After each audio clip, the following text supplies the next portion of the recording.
নমস্কার বন্ধুরা, তোমরা সবাই কেমন আছো? আশা করি সবাই খুব ভালো আছো। আমিও খুব ভালো আছি। আজকে নিয়ে এসেছি একটা নতুন রেসিপি, নিরামিষ স্পেশাল ঘুগনি।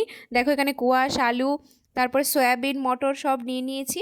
আমি সয়াবিনটাকে নুন আর জলে ভিজিয়ে রেখেছি। দেখো এখানে ভিজিয়ে রেখেছি, আর এখানে সব মশলাপাতি আর কোয়াশ, আলু কেটে নিয়েছি। আর তোমরা অনেকেই জানি অনেকভাবে ঘুগনি রান্না করতে জানো বা খেয়েছো, এইভাবে একবার খেয়ে দেখবে, খুব মজা। আর এখানে মশলার জন্য ফোড়নের জন্য শুকনো লঙ্কা, তেজপাতা, পাঁচফোড়ন, আর মশলা নিয়েছি আদা বাটা, লঙ্কা বাটা, নুন, হলুদ, জিরে ধনে বাটা। তারপর আমি একটা কুকারে মটরগুলো সেদ্ধ করে নেব।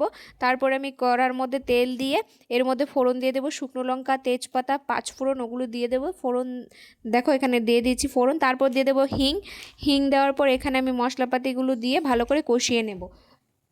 আর তোমরা যদি এরকম নতুন নতুন নিরামিষের রেসিপি দেখতে চাও, তাহলে আমাকে অবশ্যই সাবস্ক্রাইব করো আমার চ্যানেলটা, আর আমাকে সাপোর্ট করো। তোমাদের সাপোর্ট ছাড়া কিছুই হবে না। দেখো এখানে কোয়াশ আর আলু দিয়ে দিয়েছি, দিয়ে কষিয়ে নিয়েছি। তারপর দিয়ে দেবো সয়াবিন, এর সাথে দিয়ে দেবো মটর। এগুলো ভালো করে কষিয়ে একসাথে কষিয়ে নেওয়া হয়ে গেলে তারপর এর মধ্যে দিয়ে দেবো, আমি যার যতটুকু প্রয়োজন গ্রেভি দেবে তার রাখবে, তার মতো অনুযায়ী জল দেবে।